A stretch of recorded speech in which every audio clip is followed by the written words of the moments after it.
ہر ایک نے ہی سرکار سے پیار کیا ہے، ہر ایک نے ہی محبت کی ہے، اور سب کا انداز نرالا ہے۔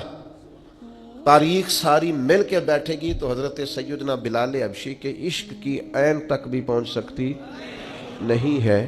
ساری دنیا مل کے بیٹھ جائے، اکٹھا کر لے سارا مواد، پر سیدنا عمار ابن یاسر کی محبت کی میم تک پہنچ سکتے، حضرت سلمان فارسی کی عقیدت کی عین تک پہنچ سکتے نہیں۔ ڈھونڈ کے لا سکتا زمانہ مثال ان غلاموں کی، لیکن اگر ساری دنیا، سارا علم، حکمت، دانائی، تصوف، طریقت، حقیقت، معرفت، ساری دنیا کا ادب، شاعری، ہر قسم کے فنون کو جمع کر کے کوئی محبت کا عنوان لکھنے بیٹھے گی تو اپنے قلم یہ لکھ کے توڑ دیں گے کہ بس اس سے آگے محبت کی تعریف نہیں ہے۔ محبت وہی ہے جو سیدنا ابو بکر صدیق نے نبی پاک سے کر کے دیکھا۔ اس پر ختم ہو جائیں گے لوگ، کوئی اس کا کوئی جواب ہی نہیں، کوئی لینا دینا ہی نہیں۔ کبھی ایسا بھی ہوا ہے کہ کسی نے جوان بیٹیاں اپنی لگا دی ہوں محبوب کی نوکری کے لیے، لیکن حضرت صدیق اکبر رضی اللہ تعالیٰ انہوں نے جناب اسماء بنت ابی بکر جوان بیٹیاں، فرمایا پتر تازہ کھانا پکا کے غار ثور پہ پہنچانا ہے۔ اور جناب اسماء کہتے ہیں میرے گھر میں ابو جہل آیا اور اس نے آ کے پوچھا بتا کہاں لے کے گئے ہیں تیرے والد حضور کو؟ فرماتی ہیں جب میں نے حضور کا پتہ نہ بتایا تو میں کوئی معمولی نہیں، سردار کی بیٹی تھی، ہمارے گھر کی طرف کبھی کسی نے جھانکا نہیں تھا، جرت ہی نہیں تھی کسی کی، مالدار باپ کی بیٹی۔ لیکن فرماتی ہیں جب اس نے زور سے تماچا میرے منہ پہ مارا اور جب میں لڑکھڑا کے گری، دوستو یہ کچھ نہیں تھا، یہ بھی اسی محبت اور عشق کا ایک نمونہ تھا جو جناب صدیق اکبر نے اپنے نبی سے کیا ہے۔ ڈینگے مارتے ہیں حاجی، ڈینگے مارتے ہیں بڑھ کے، او جی میں غار ثور پہ چلا گیا جی، میں سویرے سویرے گیا جی، میں پہنچ گیا، میں بعد 2 گھنٹے یہ فلانا پیچھے رہ گیا۔ او بھائی جان آپ جا رہے ہیں، رستے بن گئے ہیں، رستے میں 3-4 جگہ بیٹھنے کا، چائے پینے کا، پانی پینے کا بندوبست ہے، آپ دن کے وقت جاتے ہیں۔ جناب صدیق تو رات کو لے گئے حضور، اور اس رستے سے نہیں لے گئے جو رستہ معروف تھا، بلکہ اس رستے سے لے گئے جس رستے کو لوگ جانتے نہیں تھے۔ اور پھر جب وہ نکیلے پہاڑ دیکھے اور زمین کی تلخی دیکھی تو یہ محبت ہے نا، یہ پیار ہے نا، یہ اپنے الفاظ بھی خود بناتی ہے، محبت اپنا روپ خود بناتی ہے، چیزوں کو کشید کرتی ہے، اس کے رنگ، اس کے زاویے، اس کے طور طریقے اپنے ہوتے ہیں۔ یہ جو بیٹھ کے بیچارے دور تشریحات کر رہے ہوتے ہیں وہ محبت کر ہی نہیں سکتے، انہیں پتہ ہی نہیں، یہ اپنا رنگ روپ خود بنا لیتی ہے، یہ سلیقے اظہار کے خود بخود آ جاتے ہیں۔ تو حضرت صدیق اکبر نے نبی کریم کی بارگاہ میں عرض کی حضور رستہ دشوار ہے، پہاڑ نکیلے ہیں، مہربانی کریں میرے کندھوں پہ سوار نہیں ہو جاتا؟ پباں پار قدم نہیں جے لاؤندا، پباں پار قدم نہیں جے لاؤندا تے 100 پہاڑ تے چڑھیا جاندا تے او پیا جاندا دے یار نبی دا تے اے اصلی دلدار نبی دا۔ تو یاد رکھیں کہ حضرت ابو بکر صدیق رضی اللہ تعالیٰ عنہ کا جو عنوان محبت ہے، اور پھر علامہ ابو نصر رحمۃ اللہ علیہ نے لکھا ہے کہ غار ثور پہ نا حضرت ابو بکر صدیق رضی اللہ تعالیٰ عنہ نے نبی کریم علیہ السلام کی خدمت میں عرض کیا تھا کہ یا رسول اللہ صلی اللہ تعالیٰ علیہ وسلم آپ رکیں پہلے میں جاتا ہوں، آپ رکیں پہلے میں جاتا ہوں پھر آپ تشریف لائیے گا۔ تو وہ فرماتے ہیں کہ یہ بات اس بات کی طرف اشارہ ہے کہ جس دل میں ابو بکر صدیق پہلے آئیں وہیں حضور تشریف لایا کرتے، اور اگر جناب صدیق نہ آئیں تو پھر حضور بھی۔ وہ فرماتے ہیں نبی پاک علیہ السلام نے چونکہ کبھی کسی کا احسان رکھا نہیں، حضور نے فرمایا چل ٹھیک ہو گیا ابو بکر سودا کر لیتے ہیں، گویا زبان حال سے سودا ہو گیا۔ غار میں پہلے صدیق گئے اور پھر حضور آئے، اور مزار میں پہلے حضور گئے پھر صدیق آئے، فرمایا جا تجھے بدلہ دیا۔ حضرت سیدنا ابو بکر صدیق رضی اللہ تعالیٰ عنہ نے 3 دن تک مسلسل 3 دن تک جناب صدیق نے نبی پاک کو غار ثور میں اپنے ساتھ رکھا، اور یہ ادا اللہ کو بڑی پسند ہے، اس نے بھی کہا اذہما فی الغار، جب وہ غار میں دونوں تھے نا اکیلے، اذ یقول لصاحبہ، جب انہوں نے اپنے صحابی سے کہا، کیا کہا؟ لا تحزن ان اللہ معنا، ابو بکر غم نہ کر، اللہ بھی ہمارے ساتھ ہے۔ اچھا چلیں، آپ کی مرضی ہے، آپ جس طرح کی مرضی بات کو سوچ لیں۔ ایک تو یہ ہے کہ لا تحزن، غم نہ کر، اللہ ہمارے، یعنی کافروں کا غم نہ کر، وہ ہمیں پکڑ نہیں سکتے، اللہ ہمارے ساتھ ہے۔ اور ایک ہوتا ہے تصور شیخ، وہ ہوتا ہے تصوف میں، طریقت میں، معرفت میں اپنے شیخ کا تصور کرنا، یعنی اس کو سامنے بٹھا کے نا چہرے کی تلاوت کرنا۔ النظر الی وجہ رسول اللہ، میرا دل کرتا ہے حضور آپ بیٹھے اور میں زیارت کروں حضور کے چہرے کی۔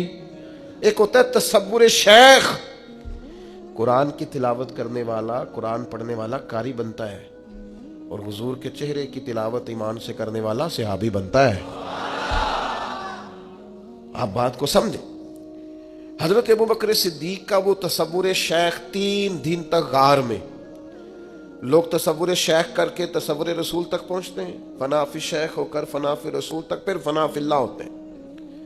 تو صوفیاء کہتے ہیں کہ نبی پاک علیہ السلام نے حضرت صدیق اکبر سے کہا کہ ابو بکر بس تیرا تصور ہو گیا پکا، کیونکہ تو میرے ساتھ ہے، اب لا تحزن، غم نہ کر، ان اللہ معنا، اللہ بھی ساتھ ہی ہے۔ وَإِذَا سَأَلَكَ عِبَادِي عَنِّي فَإِنِّي قریب، اب اللہ بھی بخدا، خدا کا یہی ہے در، نہیں اور کوئی، مفر مکر، جو وہاں سے ہو یہیں آ کے ہو، جو یہاں نہیں تو وہاں، اللہ بھی ساتھ۔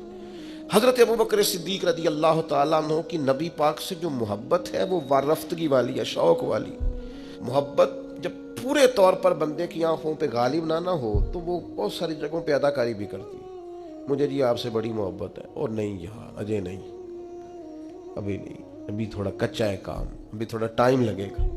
میں کہہ چکا ہوں کہ محبت، محب اور محبوب اس میں ذاتیں، اور عشق میں ذات ایک ہی ہوتی ہے، عاشق کی کوئی ذات نہیں ہوتی، ذات تو ساری اس کی ہے جو سامنے۔ اگر اس کی ذات ہے، اس کا پروٹوکول ہے، یہ بھی ہے، اس کا بھی کوئی نام ہے، اس کا بھی کوئی تعارف ہے، اس کا بھی کوئی سٹیٹس ہے، تو پھر یہ عاشق پھر اور کوئی نام رکھ لے اپنا، رکھے، اچھا آدمی، نیک آدمی، صالح آدمی، پرہیزگار آدمی، چلے کون صاحب نے ناراض ہونا ہے، علامہ صاحب رکھ لے بے شک نام، مفتی صاحب رکھ لے، شیخ صاحب رکھ لے، حاجی صاحب رکھ لے، صوفی صاحب رکھ لے، درویش کوئی رکھ لے نام، پھر بڑے نام ہیں۔ میرے عزیز، محبت کو عروج جناب صدیق اکبر نے دیا۔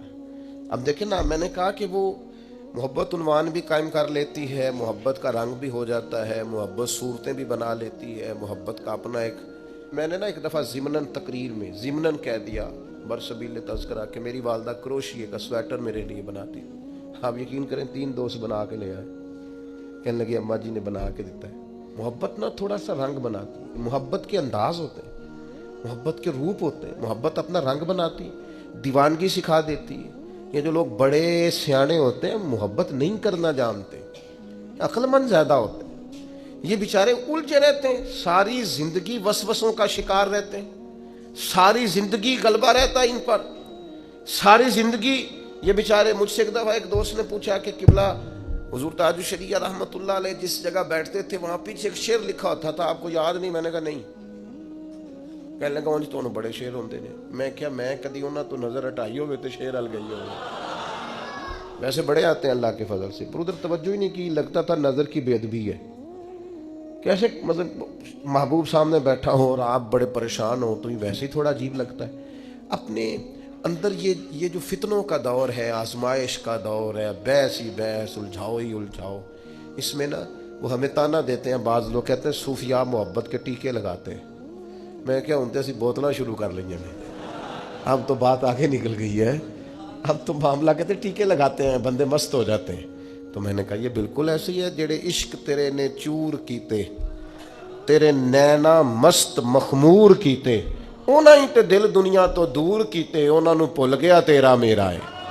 تو میرے عزیز آپ یہ انداز دیکھیے ذرا، نبی پاک علیہ السلام کو جناب صدیق اکبر لے کے جا رہے ہیں مکہ شریف سے مدینہ طیبہ، اب حضور کے ساتھ سفر ہو رہا ہے، اور سارے انتظامات کیے ہیں، راستہ بھی وہ نہیں اختیار کیا جو روٹین میں جاتا تھا مدینہ، ایک بندہ بھی ساتھ لیا جو نئے راستے کا شناسا تھا، سارے بندوبست کیے، لیکن پھر بھی حال یہ ہے کبھی حضور کے آگے ہو جاتے، کبھی سرکار کے پیچھے ہو جاتے، کبھی دائیں ہو جاتے، کبھی بائیں ہو جاتے، چاروں جانب شمع کے پروانے کی طرح جناب صدیق گھومتے۔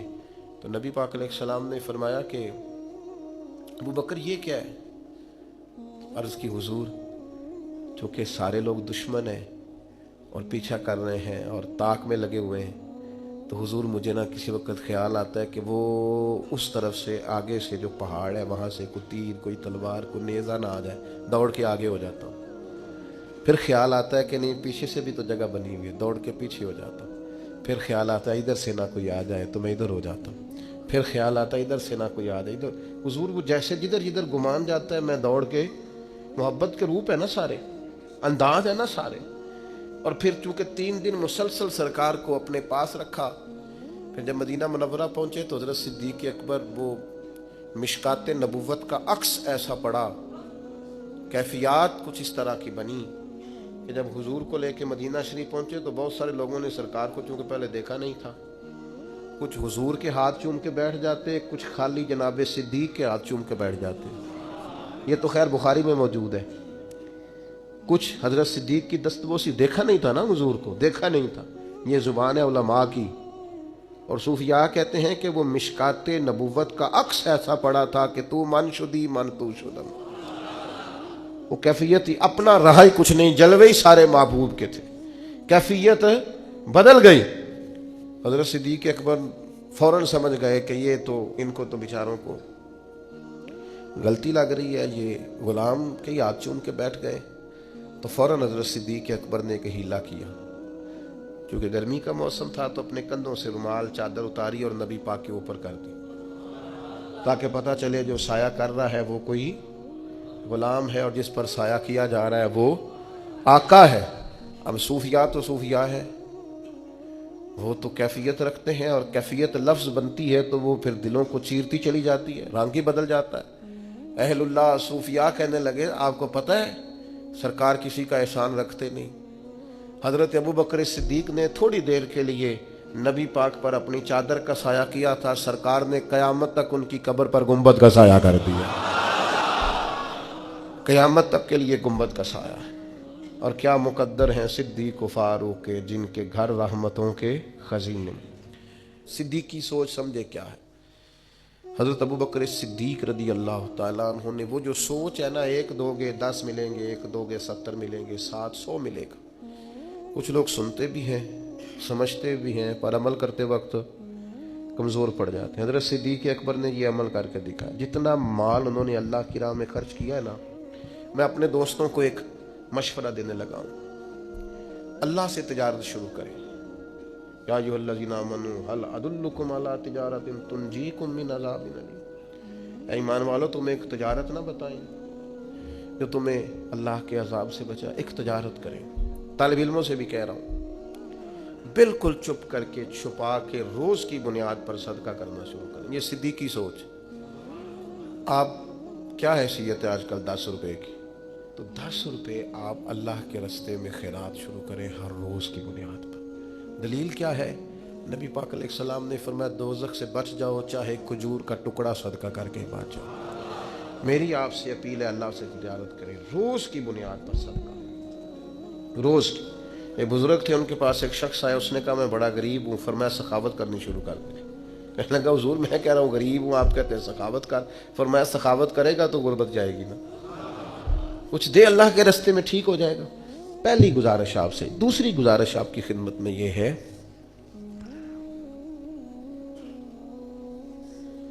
یہ فلاں نے فلاں کے بارے میں یہ کہہ دیا ہے، وہ فلاں نے دیکھا ہے فلاں کے بارے میں آج کیا لکھا ہے، یہ میری طرف سے پابندی ہے آپ پر، یہ کام چھوڑ دیں آپ۔ کوئی کس کو کیا کہہ رہا ہے سوشل میڈیا پہ، آپ باہر آ جائیں۔